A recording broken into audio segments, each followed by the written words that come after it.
Welcome to the State of the Nation update. You know, there's so much news going on at the moment, from a budget that hasn't got majority support, to our ambassador getting kicked out of the US, to the EU stepping in to cover US aid and PEPFAR money that used to be given for healthcare in South Africa. That I thought what we'll do on the update this week is bring in the political insider, Mr. Kushle Nkamani. Kushle, welcome to the State of the Nation. For those of you who haven't watched the Political Insider, please subscribe to that channel. Kushle is doing some great work there, and it's really starting to gain a lot of traction. Kushle, welcome. It's good to have you back. It's been a while since you've been here. Yeah. Indeed. Thanks, man. I just thought we've got, you know, this is like a bit of a news roundup because this is serious stuff. The budget problem between the Minister of Finance and the Democratic Alliance doesn't seem to be getting closer to being resolved. Right. At issue there is, you know, everybody makes it around the VAT issue, but it's not really the VAT issue. People saying it's a VAT issue because VAT's gone up and it's a tax, which obviously, even though the majority of VAT payments are paid for people that are watching the show, it hurts poor people harder because they can't afford the extra VAT costs. But the ANC now have put their marker down that they want to increase VAT, and the DA have said no. The real issue is around spending, government spending, and lack of any kind of growth policies within the budget.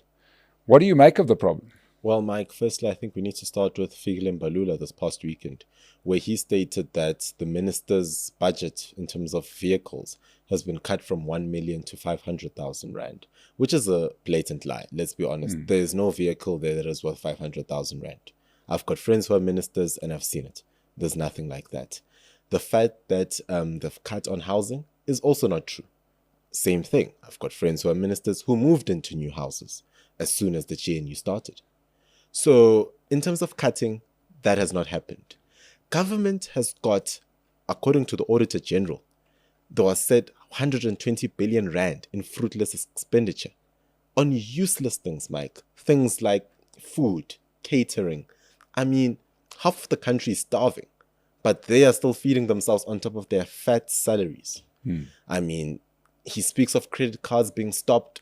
He's saying this as if they're doing, you know, us good, or this is a favor for us, while it's not a favor. The ANC needs to understand and come to the party and understand that South Africa is in a beleaguered situation. Our debt to GDP ratio is expected to pass 76% this year. And Mike, let me be honest. I mean, when I look at my debts are about at 40%, and I'm getting worried. I don't know how the ANC sleeps at night with such huge debt. Yeah. I mean, the big thing is that the ANC doesn't seem to make the link between excessive government spending and that putting a cap on economic growth. The fact is, the more tax we pay, the less economic activity is available to the rest of us, and the more that money goes just to keep a couple of thousand people well fed and well housed. You know, it's very, very inefficient. It hurts the economy. The ANC doesn't understand it because they don't understand economics. That's become clear over 30 years. I mean, Mike, it's important to note that amongst the civil servants, now civil servants are always a big topic when it comes to government spending. They account for there are about 2 million civil servants throughout the whole country, from the bottom to the top, accounting for about 20% of our GDP, which is a big mess, Mike. It's a big mess because you've got cases where departments are using money that is not even from this current year's financial budget to pay people. A large chunk of the money that is supposedly going to the Department of Health is going to pay salaries. So there's nothing that is going to change, Mike, for as long as we continue the way we are, because a large chunk of our money is going to pay people to a large extent who aren't even performing. Let's just be honest. People who don't care about their jobs, to say the little. And you look at infrastructure. The infrastructure budget is now touching close to 1 trillion rand over the next 3 years. It's going to be interesting to know what infrastructure projects are actually going to be announced, because we should not be celebrating any infrastructure projects. It should be things that actually make sense. For example, let's speak of our ports, our harbors in the Western Cape. I agree when the DA says that we need to start privatizing certain things like the harbors, because I think it's time that government realize that, in fact, they don't know how to run a business. They are just there to provide a service.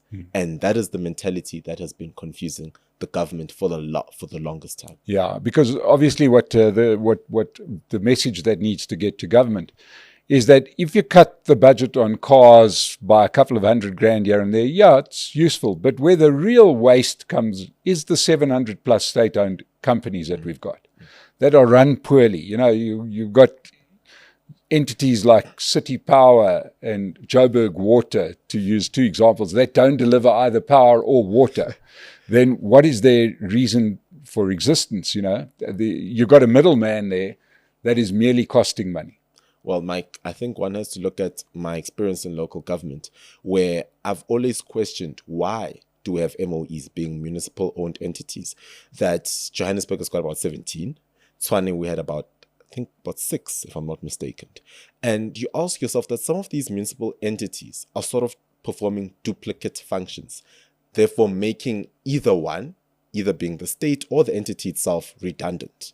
Now, one has got to ask the question to say, if we can cut on these over 500 entities that exist, sometimes we don't even know their names, that pay, by the way, they pay CEOs about 5 million rand each. And now you have to times by 500. Imagine how much that is. You've got to think of, I'm taking this back down to the grassroots level, local government. Do you know that municipalities like COJ spend on average per council meeting 1 million rand on catering? This is where ridiculous amounts of money is just getting wasted. Do you know that for public reps to attend legislative sittings, whether it be council, parliament, whatever it may be? We've got some great news. We are having another State of the Nation business breakfast on the 16th of April at the Sandton Convention Centre. Our speakers for this particular event, Minister Gayton McKenzie, probably South Africa's most popular politician at the moment, and well-known analyst and a guest many times on the State of the Nation, Dr. Frans Cronje. And these two gentlemen will be keeping us informed of where South Africa is and where it's going to. If you want to come and join us at our breakfast, have a look at the information in the description below. We'd love to have you there. They actually get paid to go there. For example, when I was still within municipal council, you'd get, let's say, a petrol stipend. So basically, they would give you money to pay you to get to the council chambers. Now, I've got to ask the question, who gets paid to go to work? Yeah. There is no one that gets paid to go to work, because it's expected that your salary takes you there.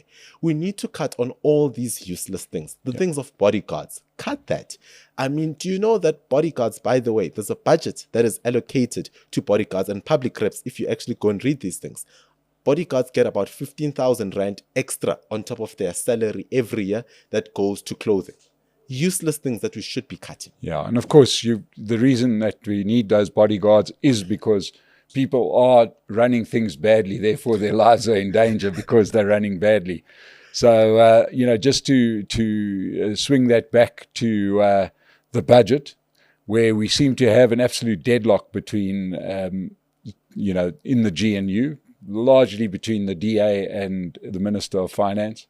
And do you see either of those parties blinking? What do you think is going to happen with this impasse around passing the budget? Well, Mike, firstly, I don't think an agreement will come between the ANC and the DA anytime soon. I think the big issue, like we've said earlier, was on spending. The thing is, the ANC has lacked a listening ear. The ANC has taken their tendency of being the big brother in local government coalitions and have taken it straight up to the GNU, forgetting that a partner as big as the DA has got a huge say.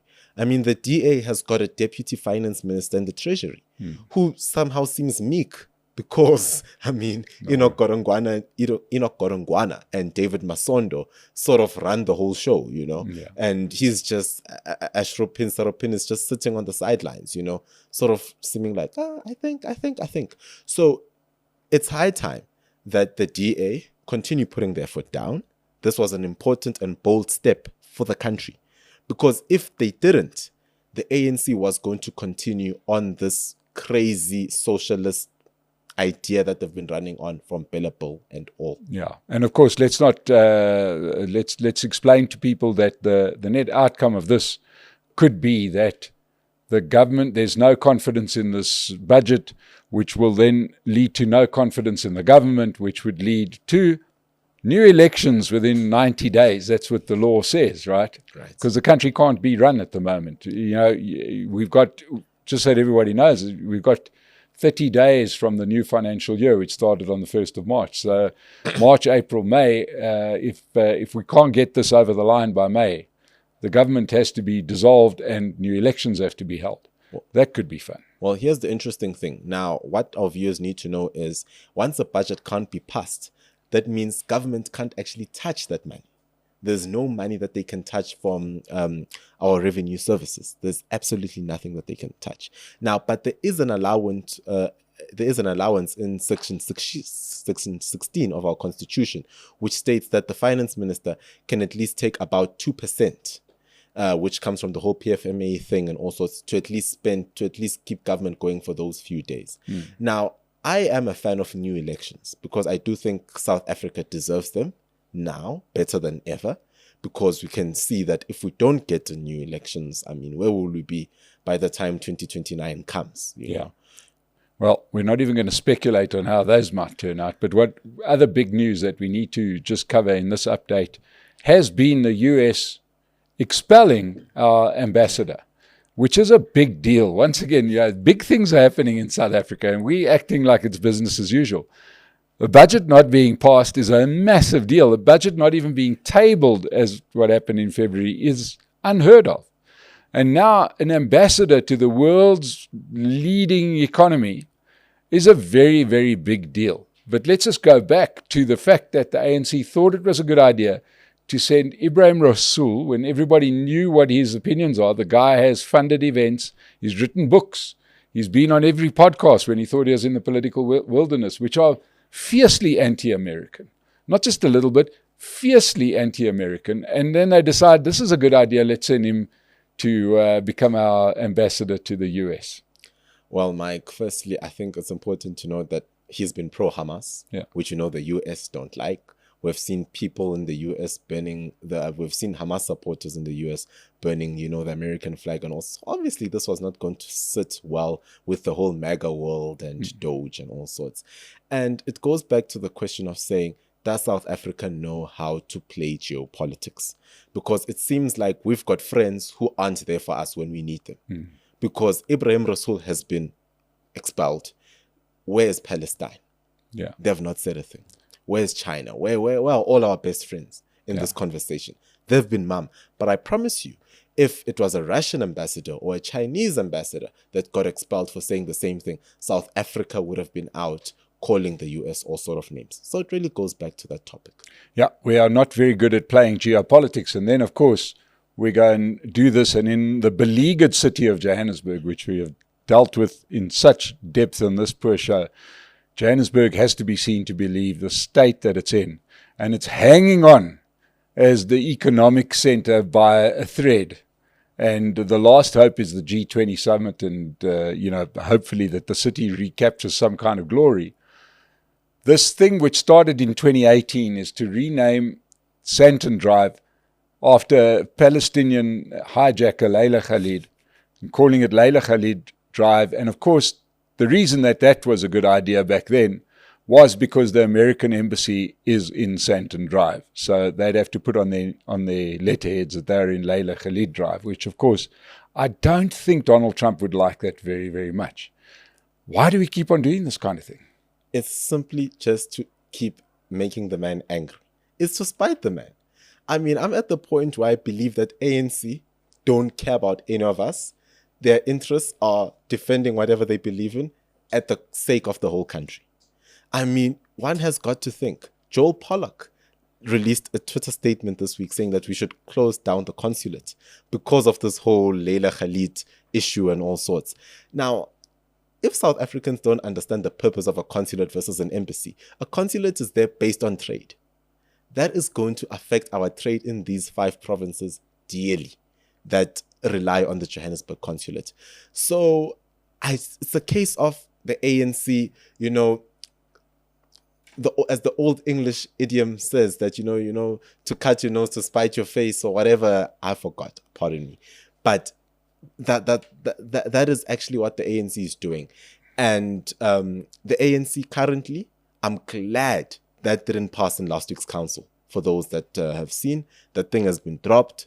At least sense has prevailed amongst the councillors that don't have tertiary qualifications, by the way, have to highlight, and they're being involved in geopolitics. Yeah, well, ladies and gentlemen, we needed help to try and make sense of what's going on in South Africa, and Kutle was the man who's best placed to give us that help. Thank you so much for joining us on the update. To everybody that watched it, let me know what you think of this format. But thank you so much for joining us on the State of the Nation update. To Pace Car Rental that sponsor us, thank you so much.